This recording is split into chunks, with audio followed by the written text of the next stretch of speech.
ఈరోజు మనం ఒక ఆసక్తికరమైన కథనం గురించి లోతుగా చర్చిద్దాం. ఇదొక అపార్థం, ఆ అపార్థం వెనుక దాగి ఉన్న ఒక గొప్ప వివేకం గురించి. అవును. మన ముందున్న ఆధారం బౌద్ధ సాహిత్యం నుంచి గ్రహించిన ఒక కథ. ఇందులో విశాఖ అనే ఒక కోడలు తన ప్రవర్తన వల్ల అత్తవారింట్లో విమర్శలకు గురవుతుంది. హ్మ్. చాలా తీవ్రమైన విమర్శలు. ఆమె ప్రవర్తన వెనుక ఆమె తండ్రి రహస్యంగా చెప్పిన 10 సూత్రాలున్నాయని ఆమె మామగారు అపోహపడతారు. సరిగ్గా. అసలింతకీ ఆ 10 సూత్రాలేంటి? పైకి వింతగా వినిపించే ఆ మాటల వెనుక ఉన్న అసలు అర్థమేమిటి? ఇది కేవలం ఒక కథ కాదు. అంటే సాధారణంగా కనిపించే మాటల వెనుక ఎంత లోతైన సామాజిక, నైతిక బాధ్యతలు దాగి ఉన్నాయో ఈ కథ అద్భుతంగా వివరిస్తుంది. అంటే ఇవి కేవలం ఆజ్ఞలు కాదన్నమాట. కానే కాదు. ఇవి ఒక సంస్కారవంతమైన జీవితానికి మార్గదర్శకాలు. పైకి కనిపించే అర్థానికి, అంతరార్థానికి మధ్య ఉన్న తేడాను అర్థం చేసుకోలేకపోతే ఎన్ని సమస్యలొస్తాయో కూడా ఇది మనకు చూపిస్తుంది. సరే, మరి ఆ అపార్థానికి కారణమైన మొదటి 2 సూత్రాలతో మొదలుపెడదాం. తప్పకుండా. 1. లోపలి అగ్నిని బయటకు తీసుకువెళ్లరాదు. 2. బయట అగ్నిని లోపలికి తీసుకురారాదు. ఆహ్! వినడానికి చాలా గూఢంగా, ఏదో మంత్రంలా ఉంది గదా? అవును. ఆమె మామగారు దీన్ని అక్షరాలా అర్థం చేసుకుని పొరుగింటివాళ్లు నిప్పడిగితే ఇవ్వలేదని ఆమెను నిందించారు. ఇక్కడే అసలు కథ మొదలవుతుంది. సరిగ్గా ఇక్కడే అగ్ని అనే పదాన్ని ఒక రూపకంగా చూడాలి. మొదటి సూత్రం లోపలి అగ్నిని బయటకు తీసుకురాదు అంటే అంటే ఇంట్లో జరిగే గొడవలు, ఇంట్లోని వారి లోపాలు, కుటుంబ సమస్యలు ఇలాంటి సున్నితమైన విషయాలను బయటవారికి చెప్పకూడదు. ఆహా, అంటే ఇంటి గుట్టును రట్టు చెయ్యకూడదు అనమాట. అంతే. ఇది ఇంటి గౌరవాన్ని, గోప్యతను కాపాడమని చెప్పే ఒక బలమైన హెచ్చరిక. కాని ఈ రోజుల్లో ఇది చాలా కష్టం గదా. సోషల్ మీడియాలో ప్రతి చిన్న విషయానికి స్టేటస్ పెట్టే అలవాటు పెరిగిపోయింది. వ్యక్తిగత విషయాలు, ఆఫీస్ గొడవలు కూడా. మీరు చెప్పింది అక్షరాల నిజం. ఇప్పుడు అదే పెద్ద సమస్య. అందుకే ఆ సూత్రం ఈనాటికి బహుశా ఎప్పటికన్నా ఎక్కువగా ఇప్పుడు వర్తిస్తుంది. నిజమే. అది కుటుంబాలకే కాదు, సంస్థలు కూడా వర్తిస్తుంది. ఇక రెండవ సూత్రం బయట అగ్నిని లోపలికి తీసుకురావద్దు. దేనిక్కూడా ఆమె మామగారు అక్షరార్థమే తీసుకునుంటారు. అవును. పొయ్యి ఆరిపోతే బయటినుంచి నిప్పు తీసుకురాకూడదని అర్థం చేసుకున్నారు. మరి దీని అసలర్థమేంటే? అంటే బయటవారు చెప్పే చాడీలు, పుకార్లు లేదా ఇతరుల కుటుంబ విషయాలను ఇంట్లోకి తీసుకువచ్చి చర్చించకూడదు. ఒక నిమిషం. అంటే పక్కింటి వాళ్ళు మన వాళ్ల గురించి చెడుగా మాట్లాడినా ఆ విషయాన్ని ఇంట్లో చెప్పకూడదా? అది మన బాధ్యత కదా వాళ్ళని హెచ్చరించడం. ఇది చాలా మంచి ప్రశ్న. ఇక్కడ సూత్రం ఉద్దేశ్యం హెచ్చరించవద్దని కాదు, అనవసరమైన గొడవలకు కారణం కావద్దని. ఓ, అలాగా? పొరుగువారు మన అత్తింటివారి గురించి చెడుగా మాట్లాడినా ఆ విషయాన్ని ఇంట్లో ప్రస్తావించి లేనిపోని అనుమానాలకు, అశాంతికి కారణం కాకూడదని దీని అర్థం. దానివల్ల ఇంట్లో ప్రశాంతత దెబ్బతింటుంది. అర్థమైంది. ఈ 2 సూత్రాలు ఒక కుటుంబ ఐక్యతకు, మానసిక ప్రశాంతతకు బలమైన పునాదుల్లాంటివి. ఖచ్చితంగా.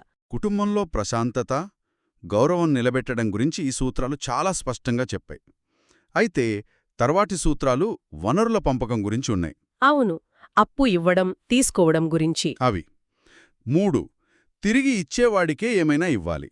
4. తిరిగి ఇవ్వనివాడికి ఏదీ ఇవ్వరాదు. 5. తిరిగి ఇచ్చినా ఇవ్వకపోయినా కొందరికివ్వవచ్చు. ఒకచోట ఇవ్వమంటున్నారు, ఇంకోచోట వద్దంటున్నారు. కొంచెం గందరగోళంగా ఉంది. అవును. పైకి చూస్తే గందరగోళంగానే అనిపిస్తుంది. కాని ఇందులో చాలా స్పష్టమైన ఆర్థిక, సామాజిక వివేకం ఉంది. ఎలా? 3వ సూత్రం తిరిగి ఇచ్చేవారికి ఇవ్వడం అనేది బాధ్యతగల వ్యక్తులతో సంబంధాలను ప్రోత్సహిస్తుంది. ఎవరైనా వస్తువులు అడిగినప్పుడు వాటిని తిరిగి ఇచ్చే బాధ్యత ఉన్నవారికే ఇవ్వాలి. సరే, దీనివల్ల మన వస్తువులు వృధా కావు. అది అర్థమైంది. మరి 4వ సూత్రం తిరిగి ఇవ్వనివాడికి ఇవ్వకూడదు అనడం కొంచెం కఠినంగా, స్వార్థంగా అనిపించడం లేదా? ఇది స్వార్థం కాదు. అంటే వివేకం. కఠినత్వం కాదు, క్రమశిక్షణ. క్రమశిక్షణ. అవును.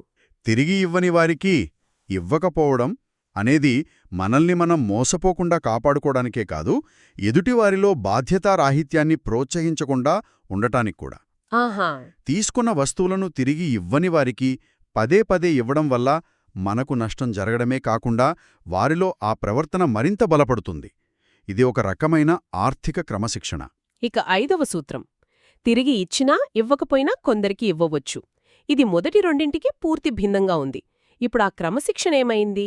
ఇక్కడే వివేకానికి, కరుణకు మధ్యున్న సమతుల్యత కనిపిస్తుంది. ఓ, ఈ సూత్రం బంధువులకు, పేదవారికి మన దగ్గర సమృద్ధిగా ఉన్నప్పుడు సహాయం చేయాలనే ఉదారతను సూచిస్తుంది. అంటే వాళ్ళు తిరిగి ఇస్తారా లేదా అని చూడకుండా. చూడకుండా నిజమైన అవసరంలో ఉన్న మన బంధువులకు లేదా పేదవారికి సాయపడాలి. మొదటి 2 సూత్రాలు సాధారణ లావాదేవీలకు సంబంధించినవైతే ఇది దానధర్మాలకి, మానవత్వానికి సంబంధించింది. అద్భుతం. ఎప్పుడు నియమబద్ధంగా ఉండాలి, ఎప్పుడు హృదయంతో స్పందించాలో తెలియజేయడమే ఈ 3 సూత్రాల సారాంశం. సరిగ్గా చెప్పారు. ఇక తరువాత 3 సూత్రాలు వినడానికి చాలా సరళంగా అనిపిస్తాయి. 6వది సుఖంగా కూర్చోవాలి. 7వది సుఖంగా తినాలి. 8వది సుఖంగా నిద్రపోవాలి. వినడానికి చాలా హాయిగా ఉన్నాయి. ఎవరైనా కోరుకునేది ఇదే కదా. కాని ఇక్కడ సుఖం అనే పదానికి విశాఖ చెప్పిన నిర్వచనం వేరుగా ఉంది. సరే, సుఖంగా కూర్చోవడమంటే ఏమిటో చూద్దాం. అవును, ఇక్కడే అసలు విషయం ఉంది. ఇక్కడ సుఖమంటే వ్యక్తిగత సౌకర్యం కాదు, అది బాధ్యతకు, గౌరవానికి ముడిపడుంది. అంటే సుఖంగా కూర్చోవడమంటే అత్తమామలు కాని, ఇతర పెద్దలు కాని మనం ముందు నిలబడి ఉన్నప్పుడు మనం కూర్చోకూడదు. ఓహో, వాళ్ళని చూడగానే లేచి నిలబడాలి. అవును, వారికి ఆసనమిచ్చి వారు కూర్చున్న తర్వాతే మనం కూర్చోవాలి. ఈ గౌరవప్రదమైన ప్రవర్తనే సుఖంగా కూర్చోవడం అంటే. ఆహా, అంటే మన సుఖం కన్నా పెద్దల గౌరవానికి ప్రాధాన్యత ఇవ్వడంలో దొరికే సంతృప్తే నిజమైన సుఖం అని అర్థం. మరి సుఖంగా తినడం సంగతేంటి? దానిక్కూడా ఇలాంటి లోతైన అర్థమే ఉంది.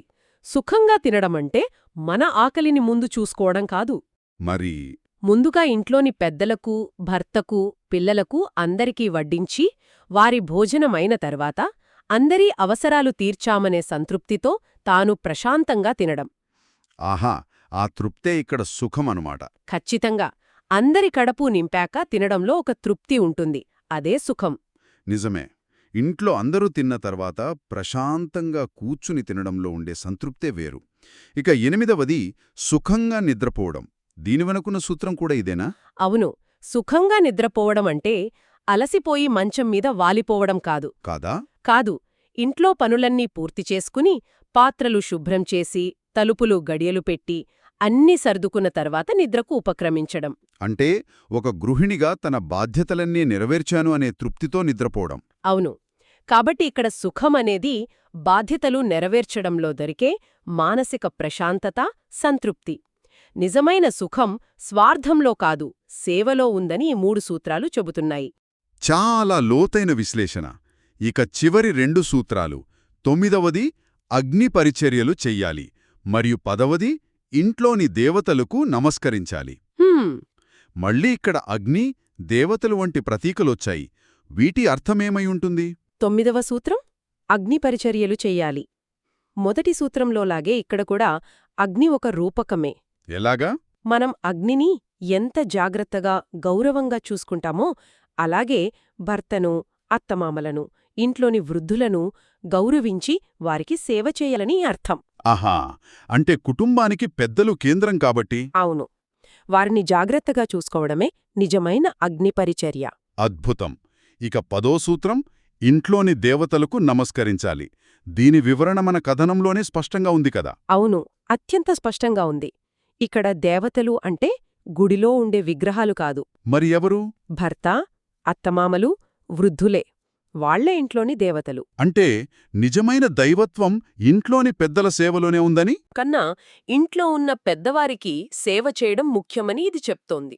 దైవత్వాన్ని బయట వెదక్కడం కన్నా మన చుట్టూ ఉన్న మానవ సంబంధాలలో, మన బాధ్యతలలో చూడమని చెప్తున్నారన్నమాట. అదే దాని సారాంశం. ఈ 10 సూత్రాల వెనుకున్న ఇంతటి లోతైన అర్థాన్ని విశాఖ వివరించిన తర్వాత కథనం ప్రకారం ఆమె మామగారిలో పెద్ద మార్పొస్తుంది. అవును, అది కథలో చాలా కీలకమైన మలుపు. ఆయన తన అజ్ఞానాన్ని, తొందరపాటును గ్రహించి పశ్చాత్తాపపడి అమ్మా నన్ను క్షమించు అని ఆమెను వేడుకుంటారు. అంటే ఒక అపార్థం వాదనతో కాకుండా జ్ఞానంతో తొలగిపోయింది. అవును, సరైన వివరణతో. అయితే విశాఖ వెంటనే సరే అని ఊరుకోలేదు. ఆమె తన నమ్మకాలకు కూడా అంతే విలువ ఇచ్చింది. చాలా ముఖ్యమైన విషయం అది. తాను బుద్ధునిపై భక్తిగల శ్రావకురాలనని, భిక్షు సంఘాన్ని సేవించుకునే స్వేచ్ఛ ఇస్తేనే ఆ ఇంట్లో ఉంటాననొక షరతు పెట్టింది. చాలా ముఖ్యమైనదే.